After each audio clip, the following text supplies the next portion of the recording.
Assalamualaikum warahmatullahi wabarakatuh. Perkenalkan, nama saya Cynthia Desasya Widianti, NRP 1116410035. Kali ini saya akan menjawab pertanyaan-pertanyaan evaluasi akhir semester dari kelas metode eksplorasi geofisika. Yang pertama itu, apa yang Anda pelajari dan pahami dari mata kuliah ini? Lalu dalam metode eksplorasi geofisika, pada mata kuliah ini, kami belajar memahami parameter-parameter fisika untuk mempelajari fenomena alam ataupun untuk eksplorasi yang meliputi bahasan-bahasan seperti berikut. Yang pertama ada fisika bumi, yaitu pengertiannya tentang fisika batuan, parameter-parameter fisika bumi, dan aplikasi fisika bumi. Lalu yang kedua itu pembentukan dan struktur dalam bumi, yaitu pembentukan bumi, struktur-struktur bumi, pembagian waktu geologi, penentuan umur dengan metode radioaktif, laju erosi dan sedimentasi. Lalu ada suhu bumi, yaitu gradien suhu dan aliran panas, sumber panas. Kemudian ada pokok bahasan berupa gempa bumi dan pengamatannya yang meliputi seismograf dan seismogram, lalu jenis gelombang gempa bumi, getaran gempa bumi, dan intensitas gempa bumi.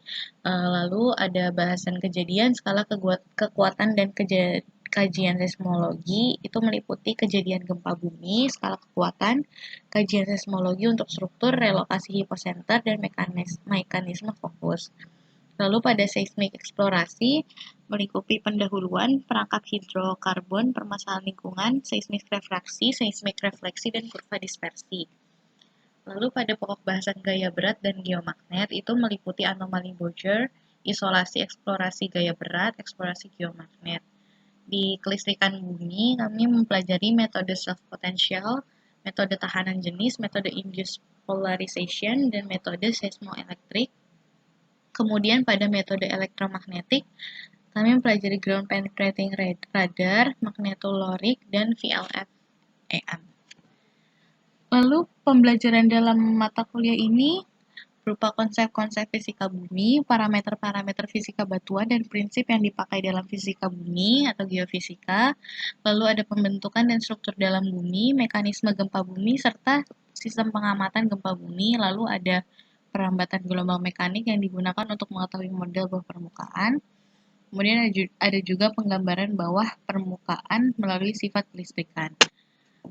Dan terakhir ada penggambaran bawah permukaan melalui karakteristik perlambatan gelombang elektromagnetik pada batuan.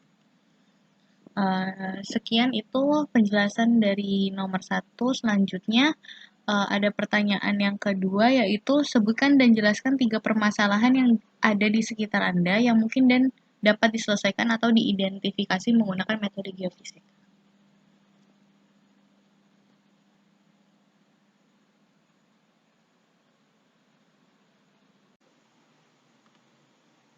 Lalu kita berlanjut ke soal nomor 2,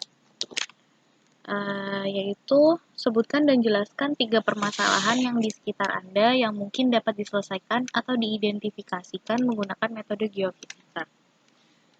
Jadi topik yang saya ambil kali ini yaitu eksplorasi bahan bakar fosil, karena kebutuhan akan mineral dan sumber daya hidrokarbon semakin meningkat dan pencarian terhadap mineral dan sumber daya hidrokarbon itu semakin sulit sehingga dibutuhkan metode eksplorasi yang modern.